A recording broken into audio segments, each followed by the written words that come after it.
Hey, everybody. I am Matt Schrader. I work with the International Republican Institute Center for Foreign Authoritarian Influence. It is a real pleasure to be with you all today as part of this day-long global democracy coalition event. It's really kind of an amazing lineup of events with DC civil society and civil society from across the world today. So it is an absolute privilege to be able to talk with you all today.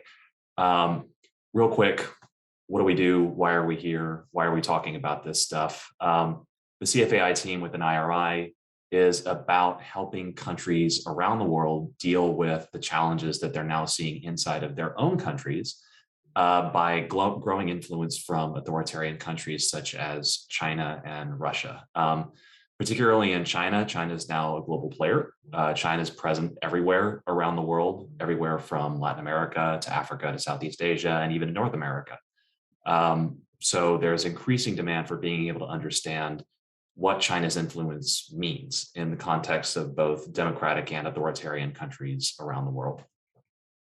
So we're really, really pleased and privileged today to be joined by three sort of experts or luminaries in their field. We have Christine Bazina, who is with the German Marshall Fund's Alliance for Securing Democracy.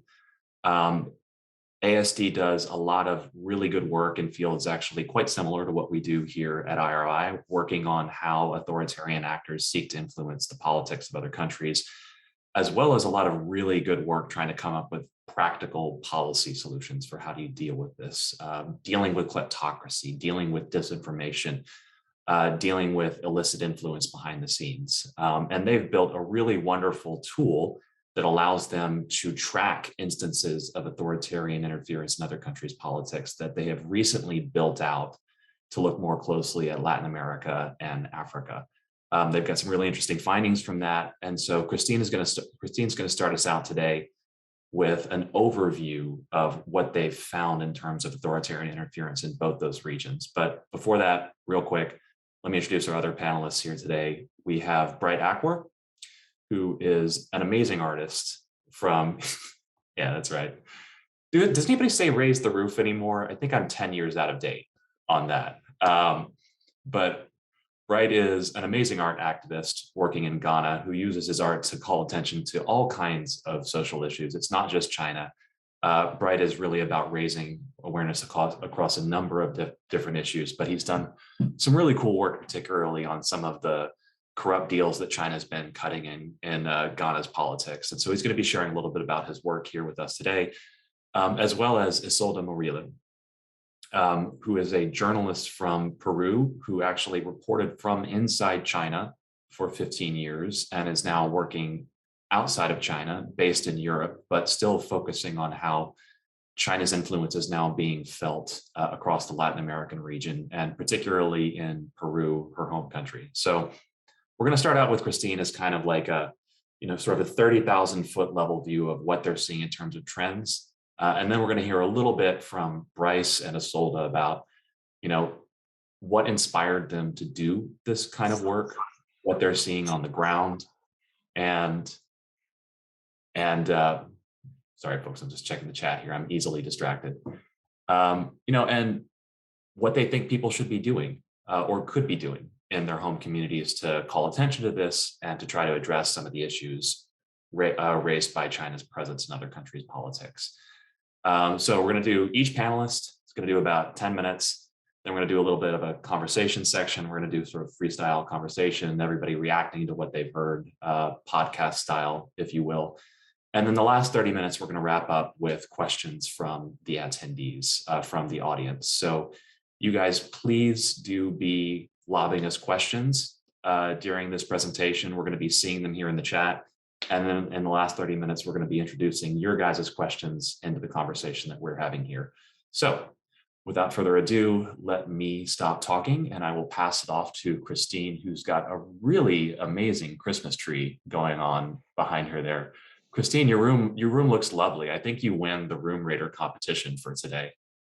Thank you. It's maybe a little bit early, but the threat of no more Christmas trees in the United States means that we also had to set up one early. Yeah, Supply you got to change. supply chain issues. Supply chains, exactly. It's always something related to Yeah. the big picture. But we're going to Okay. start I not will, talk about Christmas trees for the most part today. So what I'll we shut up and let you do your thing. I'll mute myself. See you, Christine. it's all the same thing. So when we look at the picture today, I mean, we're to talk mostly to talk to the other two panelists and the really great work that is done on the ground to push back and to fight against autocratic tendencies or authoritarian interference. But for those who are joining us who want to see really, why this is so important right now, I want to talk to you a little bit about the headwinds that democracies face in Latin America and Africa. As Matt said, I work for the Alliance for Securing Democracy, and what we do is we track autocratic interference efforts and influence efforts now increasingly across the world. It would be wonderful if we had also a Latin America tracker in the works, but we only have an Africa one for now. But so Matt, it is an awesome thing to expand. We have a fully fledged North America and European one, but we are expanding now into the global South as we take things piece by piece to look at what China and Russia are doing across the world. Part of, if you know about China and you know about Russia, the autocratic and authoritarian systems of governance in place there and their economic aspects are a big concern for the world at large. Why would Russia and China seek to influence democracies across the global South in Latin America and in Africa specifically?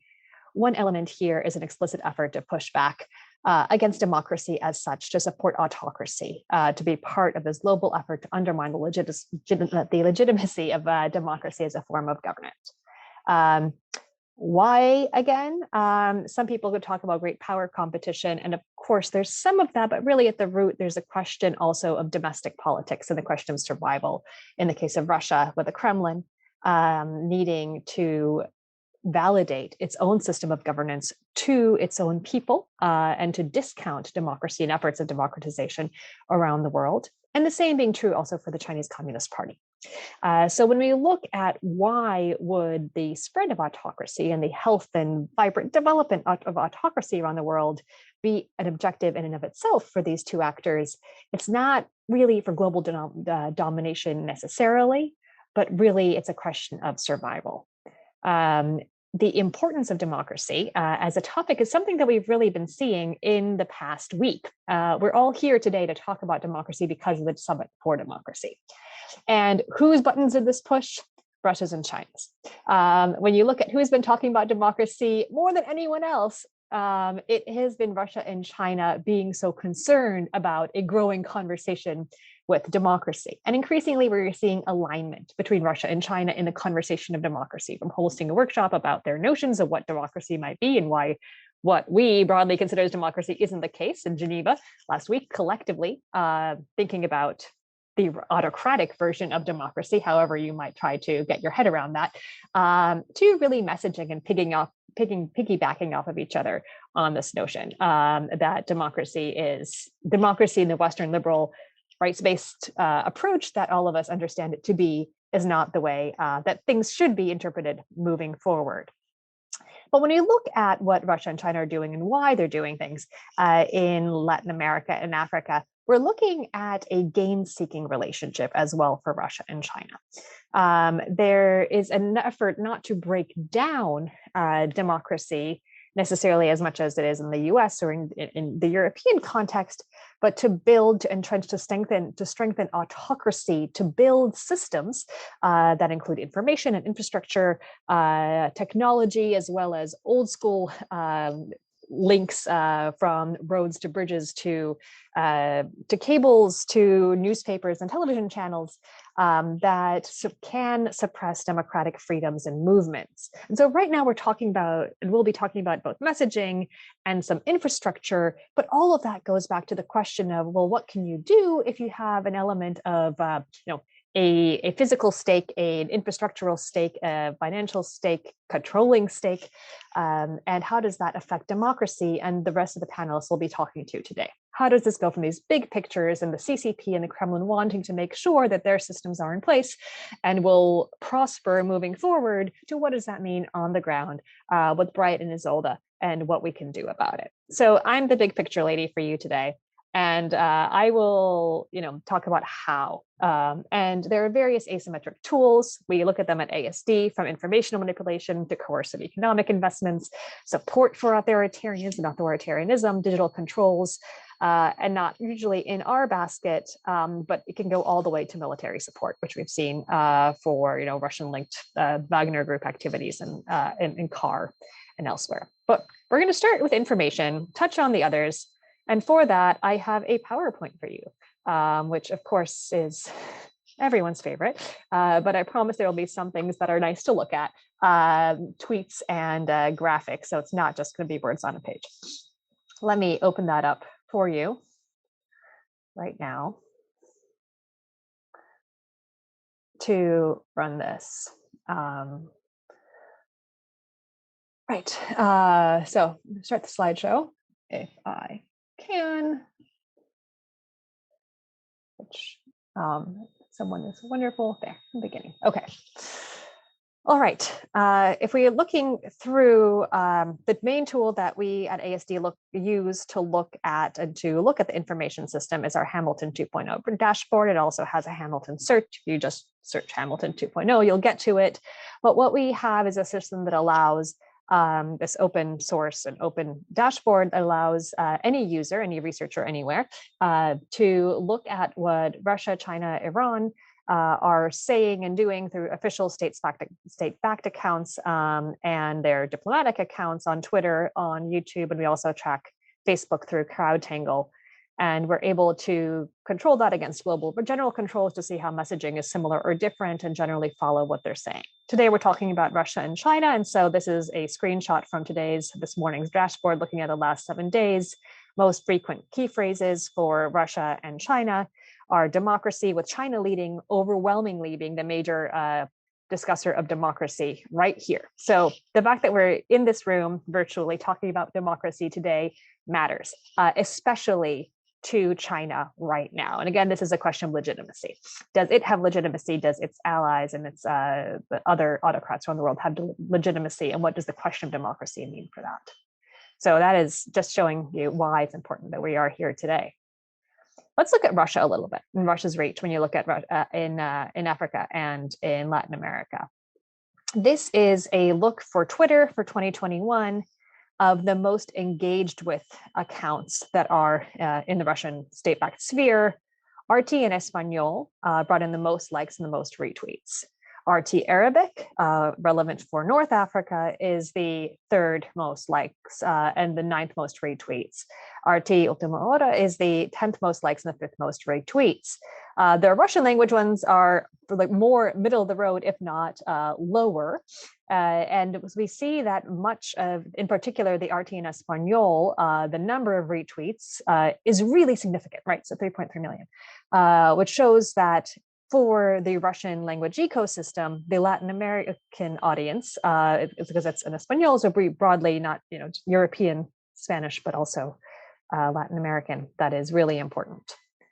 If we go to Facebook and CrowdTangle data, RT Arabic generated the most engagement on Facebook. RT in Espanol has the second highest engagement rate.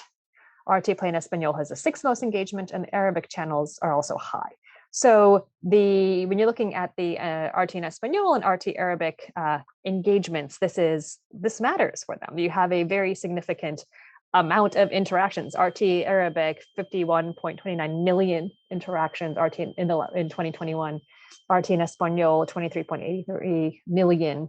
This is big, right? These are clicks and likes and shares, and basically anytime you touch anything on Facebook in a way that you are interacting with it, that's what it means by interactions here. What are they saying on these things? I'll quickly go through the narratives. We have vaccine propaganda targeting South America. In the case of South America, has been very important. We'll see that's also in the Chinese case. Both Russia and China have vaccines. They are pushed for them and discount the others that are Western created. There's anti-Americanism. in South America. So routinely remind audiences of US interventions in South America in the case of RT, American hegemony, other questions of this sort, but also highlighting protests and drawing attention to political discord in Latin America, which is something that they also do in the EU and in Europe, in the United States, drawing attention to corruption. And then in Africa, we also have the same vaccine propaganda from Russia, anti-American messaging as well. Lots of attention to conflict in Ethiopia. Trying to go against the US role potentially, or drawing attention to Russia as a peace broker that in the region and specifically in Ethiopia, and promoting Russia's importance in Africa. When you look at China, there's also a significant amount of vaccine messaging. This has generally been true for both actors since the beginning of COVID, where vaccine diplomacy and the fight over which vaccine to use has gone back and forth. In China's case, it has also included spreading disinformation and conspiracy theories about lab-based creation potentially within the United States, in order to contradict messaging around its own responsibility in COVID. When you look at the information space and you look at China relationships with Venezuela, so China and Latin America, the richest relationships, the deepest ones are the relationships for China with Venezuela and Cuba. So we have the Chinese ambassador in Venezuela has been especially wolf warriory. This is a term used to describe Chinese diplomats who are very aggressive, sharing propaganda from Maduro, attacking the opposition. And the Chinese ambassador to Cuba is specifically recently, as we're talking about democracy, drawing and promoting this Chinese notion of democracy in Cuba, so showing that relationship. It's not just information though. And so this is where I want to go just away from, what RT is doing, what ambassadors and diplomats are messaging, and going to what really matters on the ground. And what matters on the ground is the reach that Russia and China get into societies, starting from high-level diplomatic relationships to investments to the people on the ground. So when we look at Venezuela and Cuba, television, internet infrastructure matter. China sold and launched Venezuela's only government-operated satellite. It has recently failed, but this was used to broadcast the state-controlled media into rural areas where nothing else reached. Cuba's internet uses Chinese technology, and also much as in domestic China, you have a limit of what can be seen and what cannot be seen. It blocks things like change.org or Spanish language outlets from the Cuban diaspora in Miami. And when we look at July of this past year, when there were widespread protests in Cuba, the internet went down in order to quell some of this displeasure. So this is when you look at, you have a large geopolitical alignment, you have diplomatic relationships that are messaging aligned, you have an infrastructure investments and links, and it goes down to, so you have a crisis, you have a moment of democratic opposition or of protest, and how can that full line of relationships be used to tamp down on that while you have the internet go down.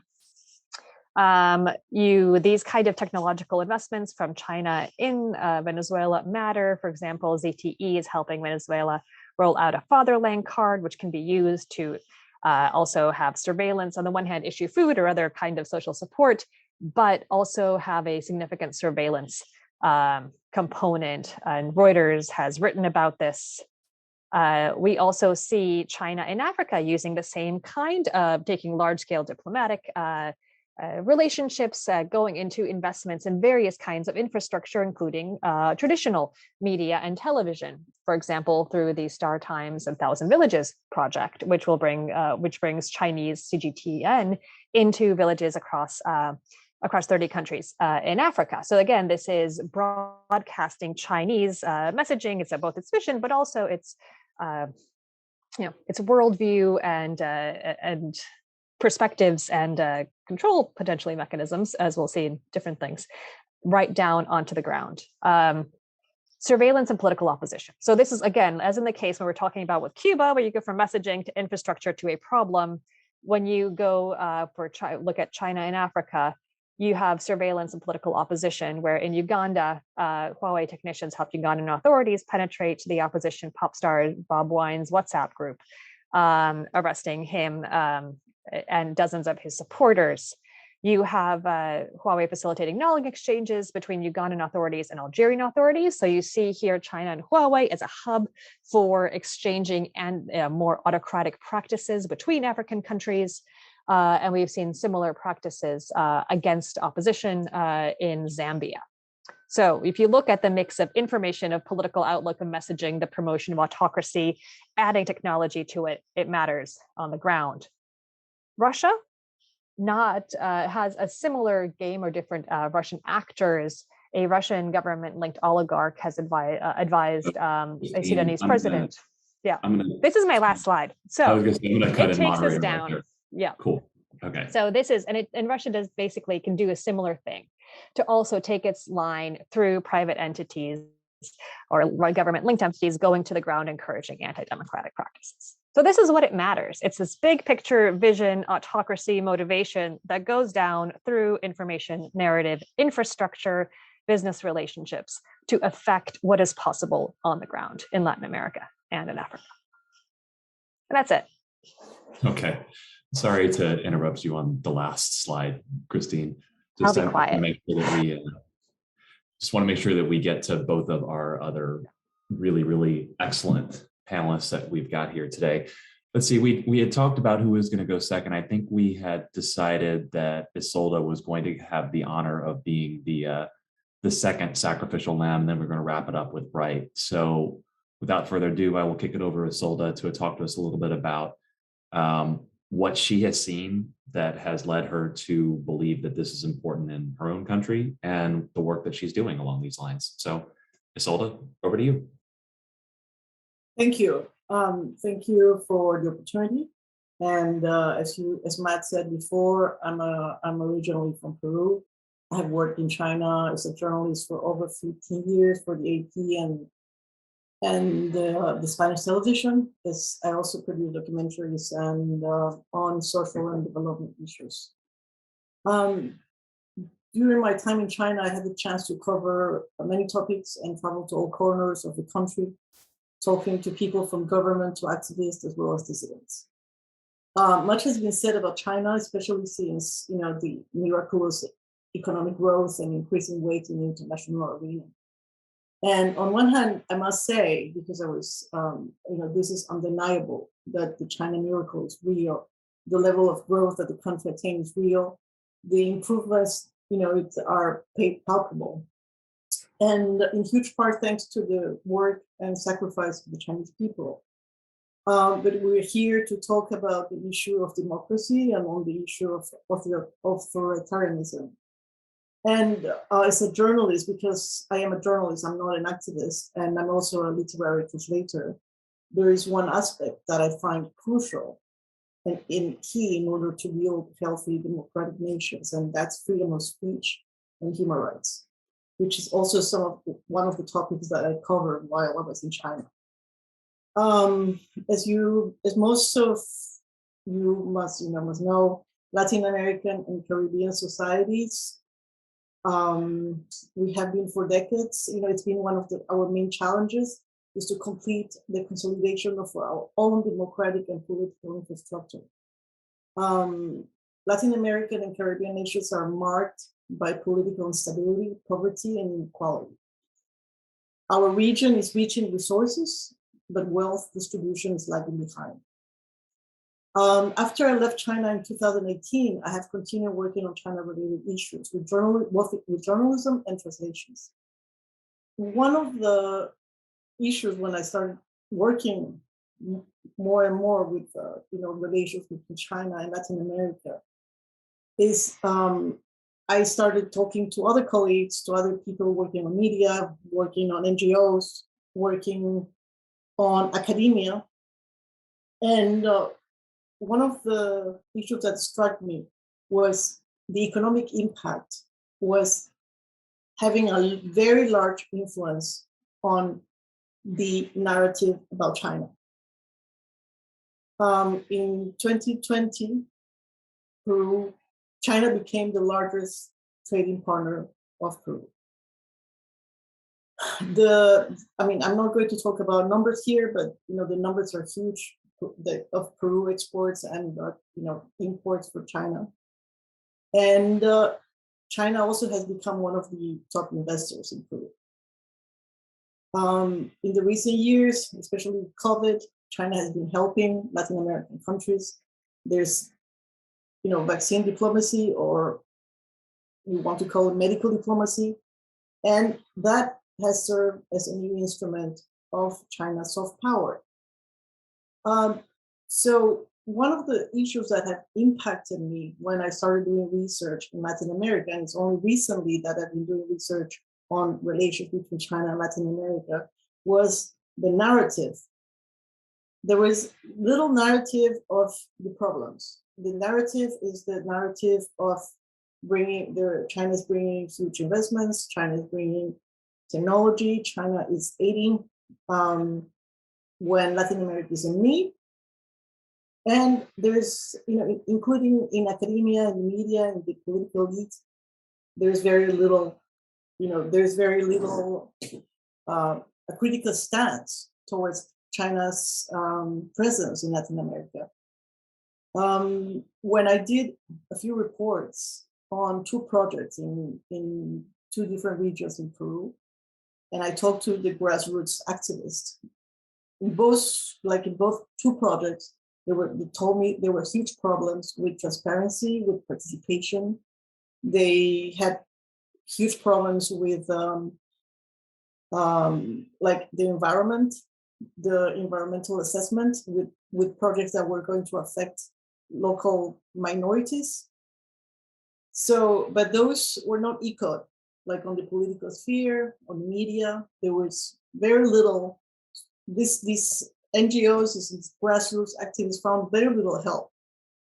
So, so from the point of view of a journalist, and I asked myself why there's so little, the narrative is not critical enough, why there isn't a balanced information in Latin America about what type of presence China is having in our region. We know that there's investment, we know that there's huge trade, we know that there's aid, et cetera, but there's also problems. There are also many, many problems. And how is China shaping that narrative? That's one of the issues that I have started now to research. And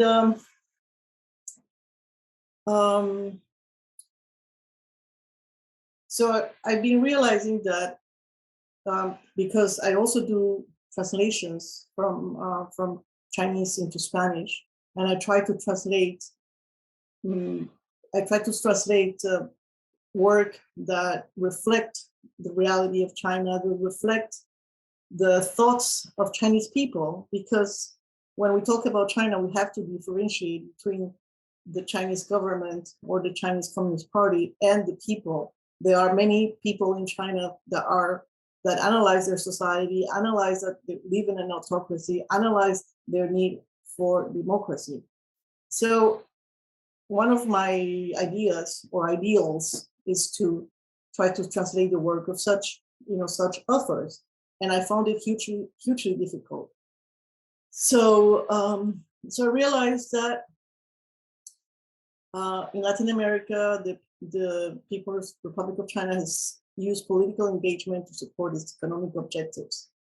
They have used the lure of access to its markets and the attractiveness of partnering with currency-based firms to induce governments and business to censor themselves in order to avoid undercutting loans, investment, trade, and business with Chinese companies. There is Chinese people-to-people diplomacy. It has also influenced its position with political and economic elites and populations in Latin America. There are currently 39 Confucius Institutes and 18 Confucius classrooms in the region. The centers operate as a centers of recruitment for identifying future Latin American leaders, influencers, translators, publishers, etc. In this way, the PRC government offers the most promising of the region's Asia-facing young scholars the opportunity for language and university study in the PRC. These people play a key role as in the short and long term, they are dominating the positions in China-facing parts of their governments, the business elite, the academia, the media, etc., etc. In this way, they help shape the discourse about the PRC in their countries. This is one of my findings. While I was trying to see why there's not a huge critical narrative, in Latin America. Beyond the Confucius Institutes and academic programs, the PRC also brings Latin American political party members, government representatives, journalists to China. All these actions are a subtle way to pressure the China-backed Latin American actors to self-censor and to silence critical comments about the PRC and its system and its practices in our own region. So, I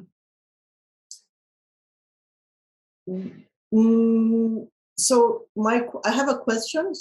And I think it's an ongoing question because it's an ongoing research I'm doing. So in current times, how can we balance this China model, or like what China is exporting? How can we counterbalance these actions that China is currently carrying that in Latin America? Because it's not just economic impact, there's also a narrative that is being supported by the state, and by huge investments in people-to-people exchanges and influences to politicians and the elite. Okay, for now, this is all I'm going to say. Thank you. Thanks for that, Isolda. And I think you have you and Christine both have put some issues on the table there that I really want to get to in the discussion part of this. But first, we're going to go to our final panelist here today, somebody who I'm really looking forward to hearing from. It's Bright Acquer. So everybody should know Bright is being really kind to join us from the road. So if there's like a little bit of kind of like a, weird thing on his sound, that's just, he's being really nice to be with us while he's traveling. So Bright, over to you. Looking forward to hearing what you guys share with us today. Oh, thank you, Matt. Thank you, Christine. Thank you, Isolda. I'm very happy that I get to present after her, because I think a lot of the issues she's spoken about happening in Peru and other Latin American countries is very, very similar to what we have here in Ghana. My name, for those of you who don't know me, my name is Bright Acquer. And for those of you who do, my name is still Bright Acquer. I'm going to share some of my work with you.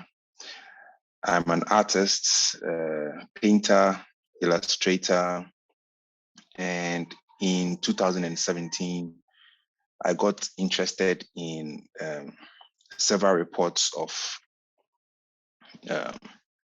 environmental impacts that Ghana was, several water bodies in Ghana were beginning to get affected. Ghana has always had huge gold mining concessions, and then smaller scale concessions that were given to artisanal miners, and it's something we call locally galamsey. But we realized in 2000 and maybe from 2015, there was suddenly heavy involvement in this small scale gold mining industry by foreign nationals, and especially Chinese nationals. And they had all manner of sophisticated machinery that they used to do this. And so suddenly the rivers on which they mined started getting polluted, to the point where the Ghana Water Company, that's the institution that oversees all of Ghana's water resource, started complaining that in about the next 10 years, Ghana would have to import water for domestic use, because the water that was left in the aftermath of the small scale, what was supposed to be small scale mining, was beyond what their treatment centers could treat, so everybody else could use. I thought this was very, very critical, and I decided to paint a picture about it, especially because in the run-up to elections in 2016, the then opposition party, the NPP, had spoken very tough on the issue and how they were going to crack down on the illegal mining, and several reports of illegal activities by Chinese nationals in the country. So I'm going to share some of my work with you in these slides. So this was one of my first paintings I made on the issue. And if you look closely, you would see the Chinese president pouring some water out to the Ghanaian president and the then Minister for Land and Water Resources. And on your far right is Honorable Sam Bao-hong, who was the Chinese ambassador to Ghana at the time. I put this picture out on my social media accounts on Facebook, Instagram, and Twitter, like I've always done with my work, and it got some traction.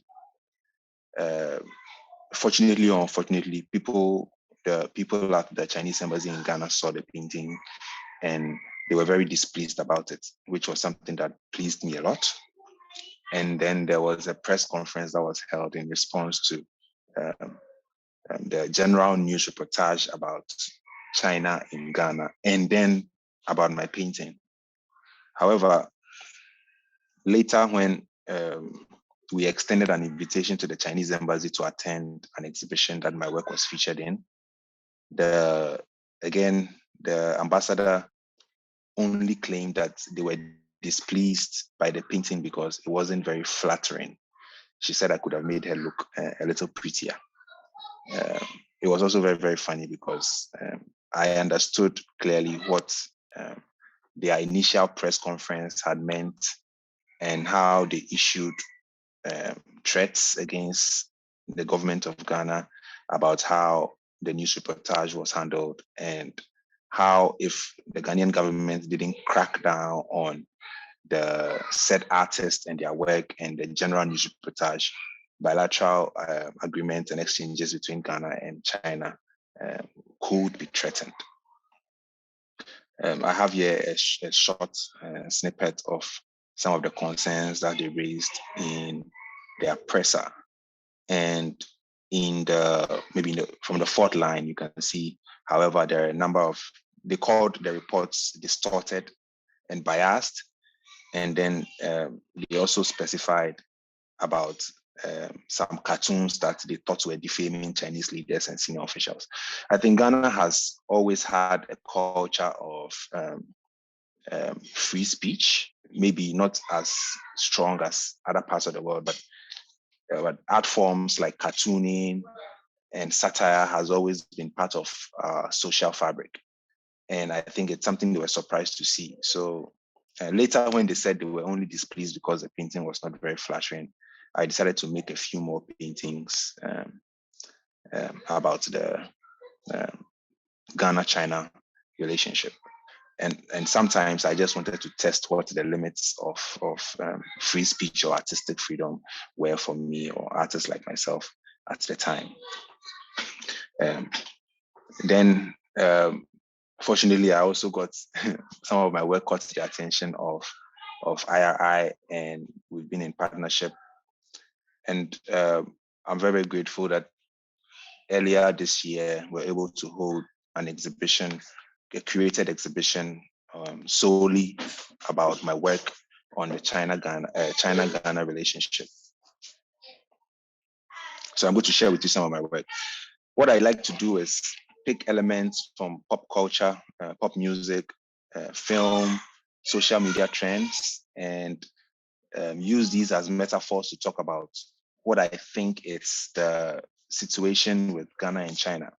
I think there is such a hold on the mainstream media that a lot of the disturbing stories or stories I find very interesting do not last beyond a week. Sometimes just 2 days, and then these stories die. But there are stories about general wrongdoings, corrupt practices, bribery, sometimes even the threat of physical harm towards Ghanaian nationals and even Ghanaian law enforcement. There's a video on Facebook I saw, which was like a wild Western movie clip about Chinese nationals and Ghanaian police officials engaging in a shootout. So sometimes what I like to do is just slap satire on some of these very, very highly charged stories so that people can find a way to talk about them. I already know Chinese government or Chinese institutions in Ghana have all sorts of flowery packages for some of the media personnel, sponsorship trips to China, and somehow this kills that critical tone with which one would expect them to speak about the Ghanaian-China relationship with. So being an artist who also works freelance, I think that affords me the opportunity to make my points rather freely, maybe not having to work with editors like other artists or cartoonists do when they do in magazines. I get to use the internet, social media, and lately I've been venturing into outdoor street art with some of my messaging. My work would usually touch on anything at all that is Ghana-China related. I only have 10 minutes to speak, so for now, so I wouldn't go deeply into any of my paintings, but I'm thinking maybe in the subsequent parts of this discussion, we can zoom in on some of the stories that inspire my work. And for those of you who are art historians, I'm sure you'd easily recognize where some of my references are coming from. This one here, though, is one of my very favorite paintings, inspired by real life events and a little bit of dreaming. This is a photo from my exhibition that I held earlier this year called Infamous in China.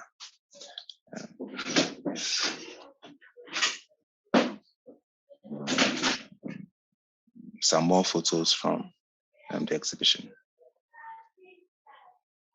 But yeah, generally why I do what I do is that I think information about what is going on is very, very important. However, there is such a depth of information.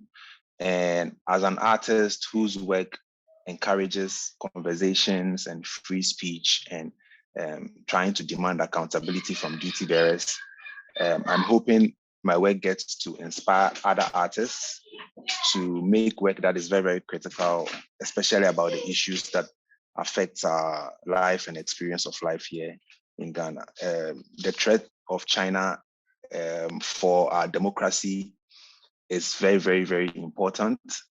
Like I mentioned from the very beginning, even as an artist whose work has been, the Chinese faction has literally called on the government to silence is very, very interesting, because if that happens, then we can only imagine what could happen next. The way we think and talk about our issues will literally be dictated to us as a country. And these are also some of my paintings, which attempts to use humor to open conversations on very, very critical issues. And over here, something like food security and the threat of losing so much to this new China threat. Yes, also, I'm very grateful that some of my work is able to gain the attention of journalists from other parts of the world, because I think these issues are not very peculiar to Ghana, but are things that other people in other parts of the world are experiencing. So it's also encouraging to see how other actors or artists, activists, writers, researchers in countries are dealing with the threat, and hopefully through some kind of collaboration, and concerted efforts, we can all arrive at some more positive reactions to all these things. Because it's one thing speaking in our little pigeonholes, but it's an entirely different thing if we all come together with one unified voice. Because we all know how important democracy is for the quality of our life here, and it's something that we shouldn't compromise on. I wanted to end my presentation with one of these quotes by my fictional George Orwell, that every joke is a tiny revolution. I think for my work, sometimes even from a point where you may think nothing can be done about it, humor and poking fun at some of these critical issues, for me, is only a way of spreading information, again, encouraging conversation, encouraging attitudinal change, demanding accountability from our duty bearers. And I think all of these are some of the ways that we've been trying to fix the issues that we are facing. Hopefully, and like I said, in the next sections of these conversations, we can go deeper and talk about some of these things in detail. Thank you very much. Thanks, Bright. That was, as always, it's wonderful to see your work and to hear you talk about it. So we've gone a little bit long, everyone, which I think generally is a good thing because everybody's got a lot of really interesting stuff to say. But we've got about 40 minutes before we wrap up here for the day. So rather than going 30-30, let's go 20-20 with our conversation here. We'll do 20 minutes of conversation between us, then we'll do 20 minutes of questions from the audience. And audience folks, I have to say, you guys got to step it up. I'm not seeing questions from you guys. These people are making a lot of really good points, and I'm not seeing any questions from the folks who are listening. So, feel free to drop stuff that you guys want to hear about or hear these folks talk about. If you've got questions about Isolde's work or about Bright's work, put them in the chat and we'll get to them in the Q&A here in just a little bit. I got a ton of questions, but I love the sound of my voice and I could talk all day. So instead I'll say, Christine, is there anything that jumped out at you from hearing Isolde or Bright, or anything that you want to ask them about the stuff that they're doing? Just because, we sit here in DC and it's sort of like, we're trying to cover the whole world. It's 30,000 feet all the time, but hearing people who are actually having to do the work, is there something that really kind of grabs you want to hear about or ask? Yeah, I think that this is a question maybe to Isolde based upon Bright's work, which is how do you get more voices talking about the influence that China and other autocrats have in your country and in your region? Is it, sharing more examples like Bright's potentially? Is it a question of a lack of interest that doesn't do it, a lack of knowledge, a fear? How do you see you mentioned very interestingly, the people-to-people contacts, creating a narrative. How do you create the rest of the narrative? How, while the information space is open, how do people jump in? Yeah, Isolde. So basically, give us our plan here. We need the plan. Just tell us how to fix the problem. Yeah, well, I think that China's plan has been very successful, by tackling the people who are interested in China, giving them grants, giving them all sorts of facilities, facilitating their research, paying trips, paying their work, giving them facilities to the academia, like to the universities, and so that has led to a self-censorship. And there's not a lot of people, outside of those circles. There's not a lot. There's very few, and sometimes they're not in Latin America. Sometimes they're based elsewhere. And I myself have found difficult to publish China-related critical, books or translations in Latin America because of publishing houses not being afraid of or even, maybe sometimes even I felt like I was blacklisted as a translator when I tried to, maybe there was an interesting project and I tried to, participate immediately. Was no, because I think it was some sort of like being blacklisted because I am not friendly. I'm not friendly to the, to the Confucius or to the. So how to do it? I think, well, first, I don't think I'm alone. I think there are a lot of other agents. Like there's a lot of probably what I found the most courageous ones are the NGOs. Like the ones that are working with people who are directly affected by some projects. For losing their land, who are losing their livelihood. Sometimes, like for example, there was one project they're building a big port, in the near Lima, and they're going to lose their livelihood. They're seeking for compensations, and they're very active. Like they're mining in some areas, and they're very active. And I think, for me, I think working with civil society, because I think that in Latin America, human rights is very important. It's been very important. It's, in all the countries that have been struggling to build democracies. I mean, being Peru, Chile, Argentina, I mean, Brazil, any of the countries you see there's a lot of organizations that work with human rights issues and freedom of expression. I think if we have a forte, that's our forte in Latin America.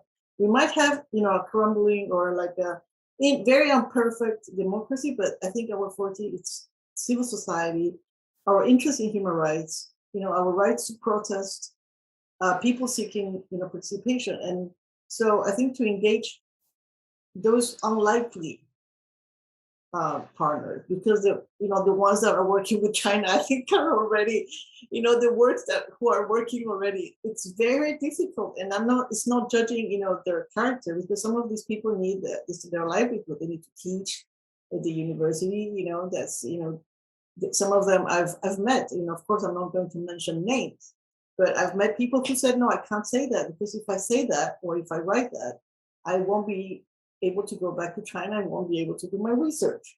Or, like whatever thing that they're doing, it's not going, the funds that they have from China, they're not going to get them. Or, they're not going to get jobs translating, because there's a lot of translation actually. When I've been doing research on translations, there's a huge amount of translations being done from Chinese to Spanish. Of course, it's very selected. It's like they select the authors that are at least that do not challenge the narrative. China, the People's Republic of China Communist Party narrative. So they will select those works, and some of them are not, necessarily propaganda, but it's kind of like the ones that are unproblematic. So, so of course, so these publishing houses, these translators, these academics, this media, the elites, the politics, they see, okay, if we support something critical, we are not going to get all the benefits. So I think, first of all, personally, try to gather all the people who are willing, to work in protecting our democracy, protecting our institutions, protecting also the rights of the people, because the investment is not necessarily, of course, it's bringing, in some cases, it is bringing economic growth, the exports from, from Latin American countries, et cetera, but we need to guarantee that it's done in the correct way. We need to guarantee that the people's rights are respected. In China, when they want to build infrastructure, there's absolutely, it's like they take that part of land and it's gone. You can't contest, right? There's absolutely no context to, and Latin America is not like that. And well, maybe it was like that in some parts of the history, but it's going backwards. If we're going to go back to no participation, no transparency, et cetera, et cetera.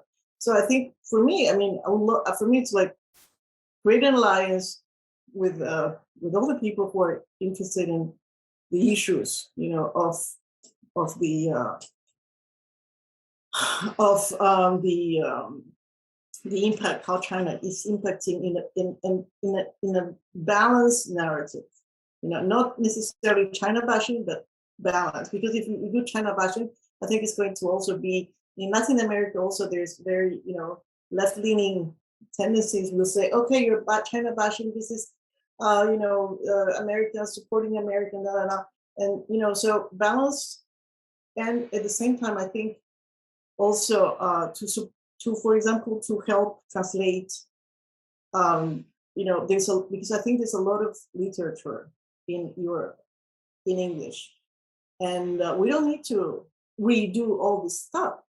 There's a lot of things that are applied to Latin America, things that maybe are done in Africa or in Asia or in Europe, or even in the US that can be applied.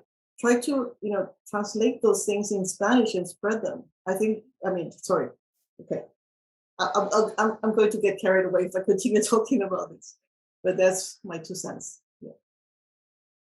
No, Isolde, that's great. And I mean, the question of what can we do, like actually having real ideas about what to do is so precious, because sometimes I feel like we can get just sort of caught up in abstractions. So having like, hey, here's 3 things we can actually do, like that's incredibly valuable. But Isolde, something you were saying makes me kind of want to lob a question in Bright's direction about some of the contrast between what you described in Latin America and what he's seeing in Ghana. But I want to make a quick point before I ask the question, because it's about saying about illegal mining and how it's covered. Something that we see a lot in the work we do around the developing world is that there's not a lot of distinction made between the Chinese party state and the Chinese people, and how a lot of people around the world react to growing presence of people from China in their countries. And so a lot of what we try to do is to help people draw a distinction between, like, these are Chinese people who have come to the country and are trying to make a living, and maybe some of them are breaking the rules, versus, these are people in a huge SOE in Beijing who have the full backing of the party state. And the failure to make that distinction a lot of times can expose regular Chinese people to violence, because people are frustrated with decisions that the elites are making. Like, we're seeing this play out right now in the Solomon Islands, where, well, about a week ago, where a big part of Chinatown got burned down because of frustrations with deals that the leader of the country was making with, like, the Chinese government. Yes. Yeah. Sorry, Isolde, I just wanted to make the point before I lob the question in Bright's direction, but we can come back to that.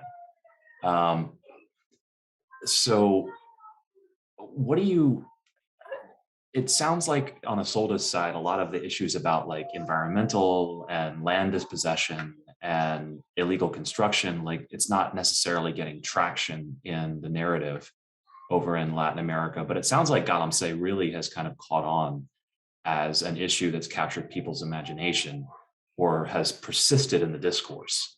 And I know you're not like a media analyst, so maybe I'm asking an unfair question here, but just what do you think has kind of led that issue to persist in the discourse there? Well, thank you.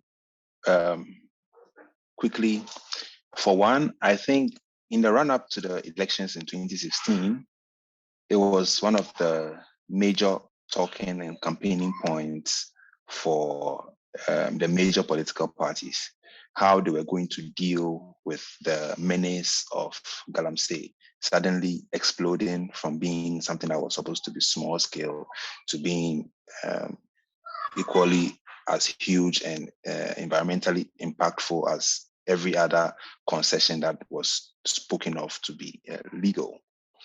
And number 2, I think the mainstream media, that's like radio, TV, print media, was also speaking on the matter. That was before these threats were issued by the Chinese embassy, which for me is like the the highest level of Chinese representation in the country. And then I think since then, stories involving Chinese wrongdoings didn't get any traction at all. However, the other stories, like, oh, a Chinese company donates 50,000 boxes of PPE to the government, and then they make a donation to the major opposition party, and then they make a donation to the chief imam, that's like the second most dominant religious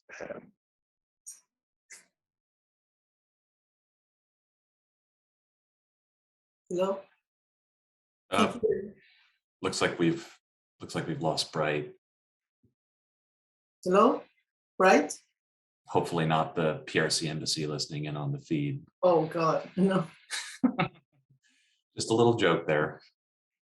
Okay, well, while we wait for Bright to find his way back, Isolde, I cut you off when you were about to make a point, and please finish your thought. I'd love to hear it. Yeah, no, sorry. Actually, I was going to interrupt you. Sorry, but no, because one of the ideas it's a podcast conversation, right? Like, we're talking over each other. It's fine, and nobody can understand what we're saying because it's just crosstalk. Yeah.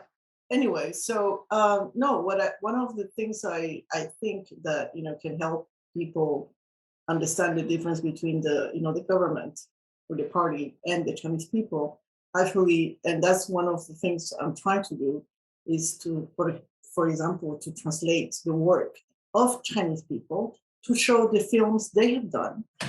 Chinese people have done films on their hardships, on the problems with the environment, on the problems with like getting like the mining, the pollution. I mean the land, like the land grabs, I mean all the topics that we talk about as journalists, they have covered them as well. I mean, sometimes they've done it in a secret way because they can't publish them, they can't show them. So, and there's a huge vast, products of, like literary films from Chinese people, and I think if we can show that, ideally, Chinese Film Festival, independent film festival, ideally showing, them talking about their own issues. And so it's not us foreigners who are, anti-China, China bashing, criticizing China from outside. No, I think when I was in China, the people who touched me and the most were the Chinese people who were very courageous, signaling, pointing, risking their lives, risking their liberties, risking their families, safety, just, to denounce these problems. So, I think, and that's one of the things, that's why I was saying, I think some of these words are translated into English, you can find, even Uyghur poetry or Tibetan poetry, or even like, but in Spanish, there's nothing. So, but I think if we can listen and have, like in Latin America, understand that there's a lot of Chinese people claiming for justice. And then, I think this is a really good way to let them, also to tell to the China mainstream narrative to say, okay, this is in your own country, you have Chinese people who do not agree with what you're doing. Anyway. Yeah, that's such a good point. So before we go back to Bright to let him finish his thought, Isolde, let's real quick, let's do like a top 3 kind of critical movies that people should watch. Like you give the audience 2, I'll give them 1. I got 1 that I know I want to recommend, but what are 2 movies along these lines that you think people definitely should watch? I think there's one, I don't know if you know this there's a Chinese documentary filmmaker called Hu Jie. He did a documentary on the Cultural Revolution. It's called Even If I Had Died. It's about how his wife. Even If I Die? Yeah, 我虽死去. Not even, I don't know the population or how to translate it. and it's about the his wife was killed, was stoned to death during the Cultural Revolution, and he kept the wife's. He took photos of the whole thing. He took photos of the whole thing, and he kept the wife's clothes, etc., in a closet because he wanted to show this to the future generations. Like how violent the Cultural Revolution was. So, and I can send you the name of this film later. And I think I already typed it into the chat. It's okay. What's for to understand, like the violence of certain ideology that some in Latin America still idealize. So that's one, but I mean, there's a lot. Anyway, sorry. No, it's okay. Give us one more real quick for people to find on Netflix or YouTube or something. I think there's a few, but I think Ai did recently one film on Hong Kong. The Hong Kong on the protest of Hong Kong, the protest going on in Hong Kong. I think it was called Cockroach. I think it's a very good. I think it's a very good one, and Chinese is Chinese. I mean, anyway, but I can give you a whole list of.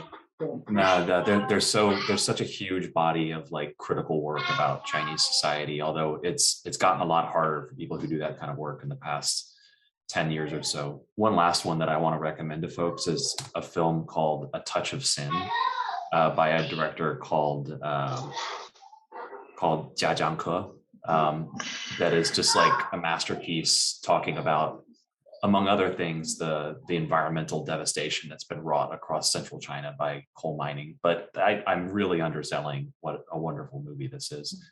Right.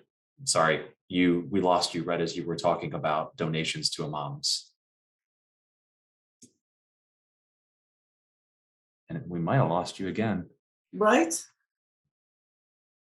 Oh, man. And he's gone. See, I keep of communication through Zoom. I was going to say, I keep talking to people about why are we doing events like this on Zoom? But I think that one question that I want to jump in here, which is we're talking about the making materials that are more comprehensive, available in a variety of languages, right? But the languages we're talking about the need for are Spanish, for example, which is a major global language.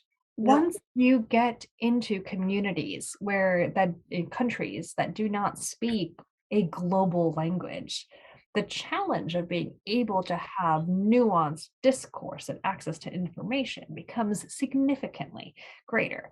And something that I think, and I'm sad that we lost Bright again, because his form of communication, right? The ability to use visual art to cross language groups, to be able to comment in a very accessible manner, I think is incredibly meaningful. Because as we think about controlling narrative, shaping narrative, influence, having access to a variety of resources and methods of communication to create that nuance is incredibly important. And that's something I think we are really concerned about, is if you don't speak Spanish or English or Mandarin, Chinese, or French, there are resources available, but there's so much fewer, right? And so how do we bridge that? How do we have a real conversation about what's going on in a way that people can actually access and feel that they are able to express themselves as well on these issues? Yeah. Well, perhaps start with the languages, Spanish is one of the major languages in the world, but still we lack, if you find, you can find in Latin America history of the Tang Dynasty art, but you will not find, this history of Chinese contemporary thinking, for example, because if you include that, you have to include a lot of the critical thinkers. You will not probably, there was anyway, sorry. Are we going to wait for questions from the public, or? Oh, don't worry. I'm keeping track. You You can keep answering, Isolde. Okay. Yeah, no, I think there, for example, you have Tibetan writers, you have, like that who are under house arrest. You have Sarah Wasser, she's under house arrest, almost most of the year. Her writings, I think, I'm not sure, I don't think they're being translated into Spanish. Like the work of Ilham Tohti, who's an Uyghur scholar who's in prison for life, and Yes. I've read his articles, and when he talks about, future for the Uyghurs within China and autonomy and like new forms of Islam, etc., etc. They're very interesting. In fact, they are very interesting as as the contribution of an intellectual, but it's censored. I mean, can we consider that we know China without? I mean, in Latin America, can we consider that scholars are really scholars of China without knowing any of that? Yeah. Without engagement with the critical and constructive side of the discourse, even within China. Yeah. I know when I was in one of the universities, I'm not going to name which one, but that person told me they wanted to hold debate on Liu Xiaobo's work. Because Liu Xiaobo has written extensively, and some of his work is it's political. It's it's a challenge to to how to build China's democracy. And because the Confucius Institute was in that same university, they say no. They said no, you can't. If you do it, you'll have to pay us back whatever we invested in the center. So you can't. And the person said, but we are in academia. We have freedom of freedom of speech, freedom of academia. How can you can't censor us? But the level, it went so high, but never happened. And when I talked to that person who was, one of the deans, he said, we were not going to call the, like the China bashing Liu Xiaobo. It was we wanted to learn what his writings were about, and have a debate, like an academic debate, an intellectual debate, and that was not possible. So anyway, that is, I think that's a huge setback, to have that type of censorship. Yeah, and real quick for the audience, Liu Xiaobo was a Chinese political philosopher who, helped put forward this thing called Charter 08, which was an alternative vision of Chinese democracy in 2008. And for his trouble, he spent more or less the rest of his life in prison or house arrest. He won the Nobel Peace Prize for Charter 08, but he died a few years ago of cancer, having been denied treatment for his sickness by the CCP.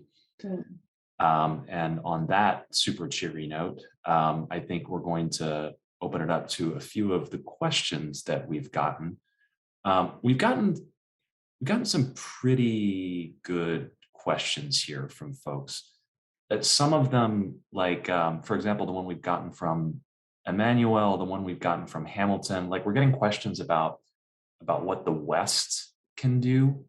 I don't know, what do you guys think about taking questions about the West? Because I'm sort of wanting to keep this focused on sort of how can societies build their own resilience. But I mean, that's a question that's connected with and I don't really like the term the West, by the way, because Japan's a democracy, South Korea is a democracy, Taiwan's a democracy, but whatever. It's a question that's connected with what the West or democratic countries can do.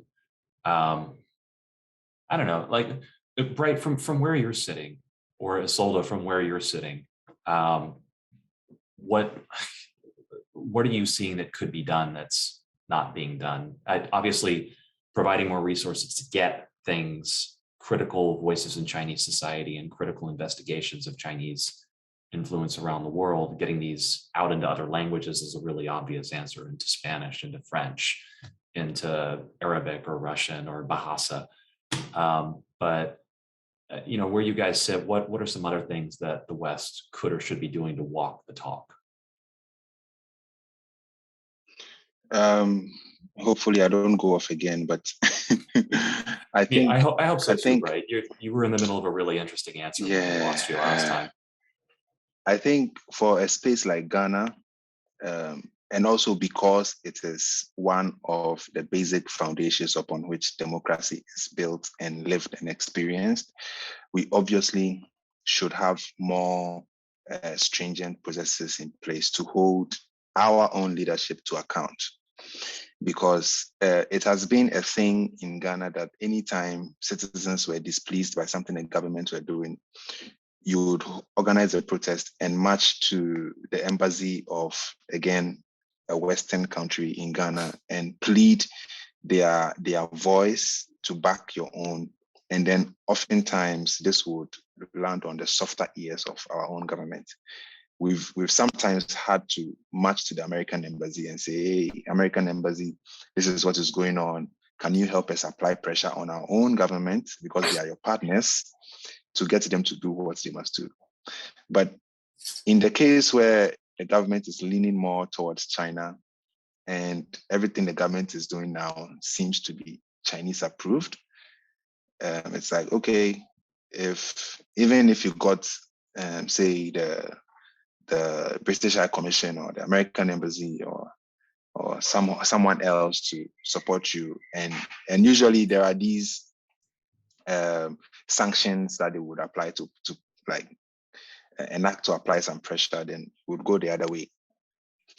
It's a trend. Personally, I've noticed.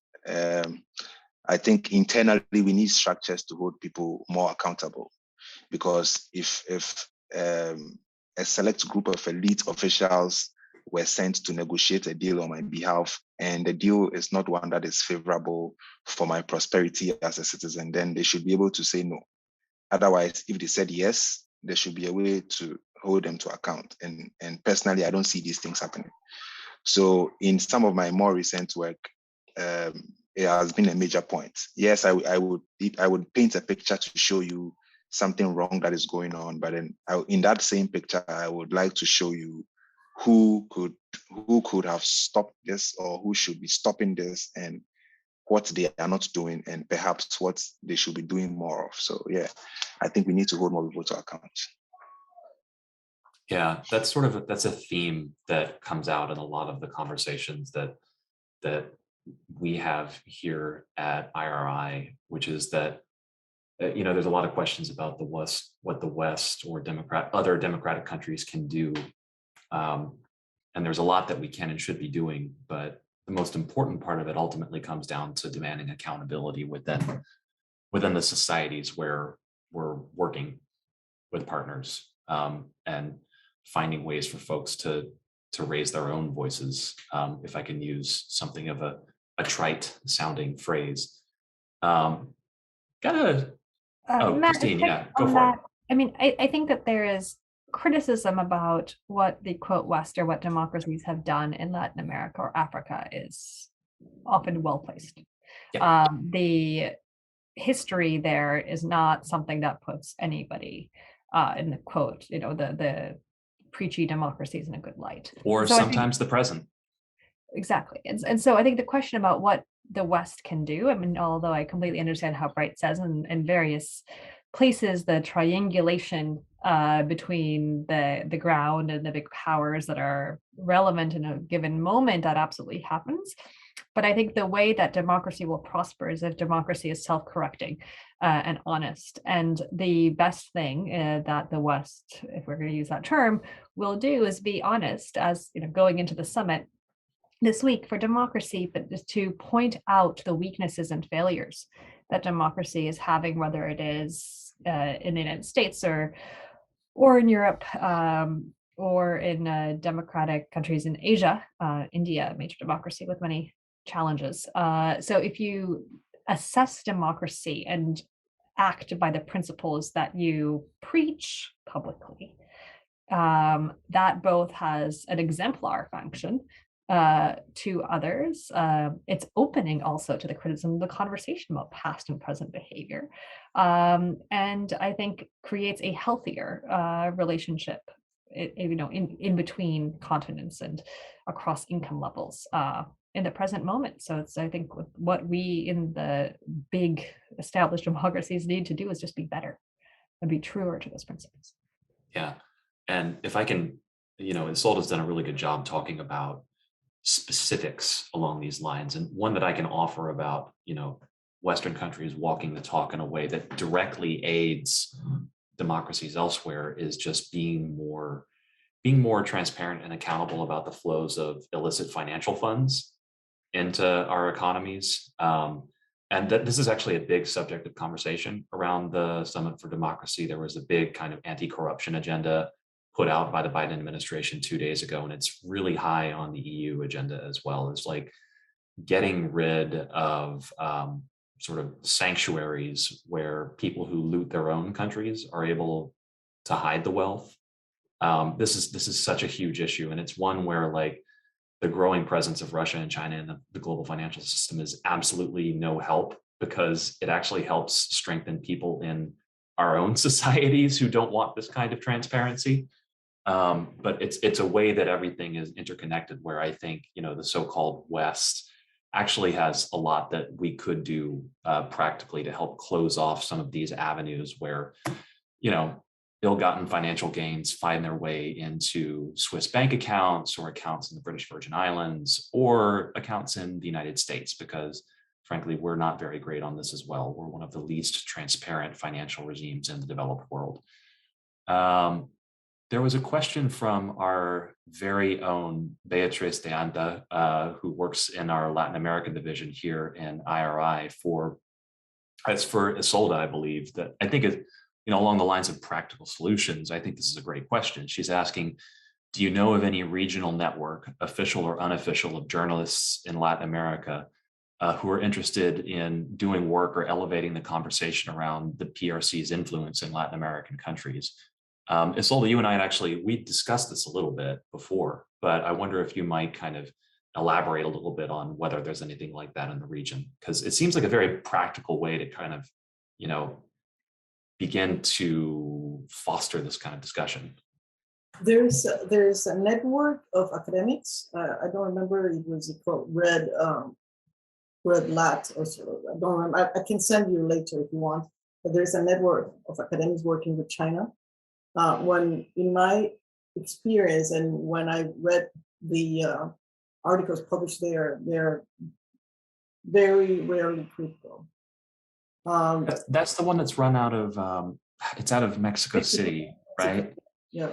Yeah, I can't remember the name of the guy who runs it. Yeah, but we don't need to say it here anyway. Yeah. No. And when I've held conversations, I feel like we stay in a very shallow level, and they're unwilling to go to the deeper roots. And also sometimes blaming racism towards Chinese people as the cause of some right-wing parties that are against China or something like that, when it's not the case anyway. So I think there's that. There's also a few NGOs. I think one of them you invited last time to the talk, to the Parsifal. You remember Parsifal? Yes, right. What I don't see, I think there's a different small groups, and there's a few journalists who are working in Latin America, in the Latin America and China issue. But what I don't see is like consistency systematically, and going to, going in depth to the key issues. I think there's there's China Dialogue, China Dialogue? Yeah. China Dialogue based in the UK. They mainly do environmental projects, which is good. It's not, but in my view, it's not enough. And they've got a site in Spanish called like Dialogo Latino, right? Dialogo Chino, yeah. Dialogo Chino, right? And it's not, in my view, it's not enough. Because the scope of the impact is so huge. Local media, it's not going to cover, in-depth investigative issues about this. It's very topical, and so we need it. We need to do that.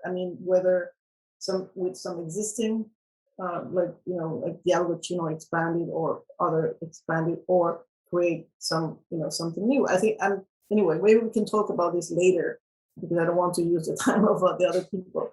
But yeah, so that's the question about if there are other journalists, right? What is the other question based on my experience? Isolde, you're so modest. It's actually really interesting to listen to you talk. You don't have to worry too much about taking other people's time. Oh, sorry. No. Well, because I know there's other people here, and I don't want to take all the time. But I think that's fair. What profile of user do you think will be interested in expanding further or monitoring China's influence, perhaps working with human rights and further? I think the ones that I've found that I'm working more consistently are at least, on my limited knowledge, there's a few NGOs who are doing really good work. Yeah. A few, like the one that there's one in Peru there, and who's doing really good work on the projects that are taking place in Peru. And also, I think, when I talked to them, they said, they have helped communities to bring cases to the UN, like for the human rights revision. What is it called? The period, the human rights revision, the periodical, the review, periodically revision. It's like every 4 years. Every country has to face, It's called the quadrennial review, if I'm remembering right. So and then there's Peruvian NGO who helped the community affected by China gas exploration. So we helped them to bring them to the United Nations, and even because there are human rights commissions in Latin America. There's you have the Human Rights Commission, you have like the Inter-American Human Rights Commission, you have the Human Rights Court. I think all of those are there, and we should use them. In my case as journalist, I will raise those cases too. I will try to raise awareness so those institutions will hear about it. I think there are institutions in Latin America that can use, and I think the Human Rights Commissions are some of them, and then UN. But in the last case, but that is very complicated. The process to bring a case to the human rights, to UN, it's very long. But there is also Inter-American, like in Latin America. I think those are institutions that are good to work with. And also, if you want, I can find all the journalists that are trying to work with between China and Latin America. There's not that many, So, maybe a time for a subsequent conversation. We're getting close to wrapping up here. I'll say the one thing you said that struck me, Isolde, that I'm seeing a lot of here in the work that we do at IRI, because I used to do sort of what Christine does, which is more of kind of an analytical function, as well as trying to figure out policies to recommend to governments to deal with these problems. And IRI, I think, is a little bit more about identifying people doing work in places and trying to find ways to connect and empower them.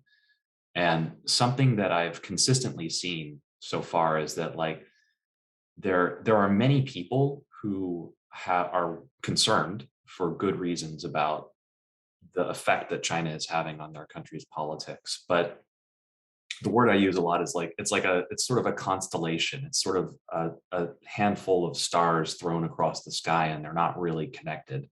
You'll have like 2 people in one country, or 3 people in another country, or 1 person in one country, and they're all doing really good work in their own context, and they're all trying to elevate the discussion, but there's not always a lot of interconnection or a lot of discussion between those folks. And I think what folks like IRI can be doing, and other folks here who are present in civil society, is thinking about ways to actively foster those kinds of connections and discussions and institutionalize these kinds of discussions, whether they be through organizations or events. It's something that's very much on my mind, and I think is going to be on the mind of us at IRI going forward, is just more places to bring these kinds of discussions together. There's a lot of momentum in in the US and in Europe around this stuff, but less so in some of the other parts of the world where we work. So we're a little bit over time. I'm sorry, tech person, but do you guys have like kind of real quick 20, 30-second thoughts you want to say to wrap things up here before we let everybody go? Merry Christmas, everyone. You got anything, Bryce? It's been a very tough year for me. I should have been announcing my current exhibition now, but I'm going to have to shift it a little forward. But everybody should watch out for it. It's going to be something that is exciting. Can't wait that to is see what it. I can say for now. Can't wait to see it, Bright. Like send us an email or send us a WhatsApp or something. I can't wait to see it. Sure. Do you have a website, or do you have like a Instagram, or where can I find your work? My work is on Ghana Internet, on Facebook, on Twitter, on Instagram, and I share my work on my pages, which is also my name, my first and last name, Bright Akwe. Yeah. So easiest way to find him is just to look for him on any of the Ghana internet sites, Facebook, Instagram, Twitter. Yeah. You got any closing thoughts, Isolde? Yeah, well, thank you for this opportunity. I mean, I really think, we need it. I mean, I think there's a lot of info. Right now I'm based in Europe, and I see there's a lot of information you can see almost every day in the news, in the media. There's debate in China, and I know that also the same is in the US and even in Asia, but in Latin America it's lacking. So it's great that that you are organizing this for all these other regions, Africa, Latin America, where the impact is huge, and there's not enough resources, I think, to organize this type of events. So Manmanlai, as they say in China. Yeah. I think probably only you and I are going to get that, Isolde. One foot in front of the other. Christine, you got any closing thoughts to take us out here? Just welcoming different approaches, words and images and networks in order to counter what we're seeing from the top, because there should be an equal push from the grassroots in order if we're going to tackle some of the forces that we're seeing coming from the top. Yeah. It turns out sometimes 40-page reports are not the most compelling way to communicate with some parts of societies around the world, as interesting as we find it. Yeah. Okay. Bright, Isolde, Christine, thank you all so much for being here. Thank you to all of our attendees who've joined us. Thank you for the great questions. And thank you to the Global Democracy Coalition for if you're watching this, go have a look at their website. It's crazy. It's 24 hours of these kinds of events. Definitely sign up for some more if you're interested. And yeah, thanks to everybody. Hope to see you all again soon. Thank you. Thank you. Bye-bye. Bye, everybody.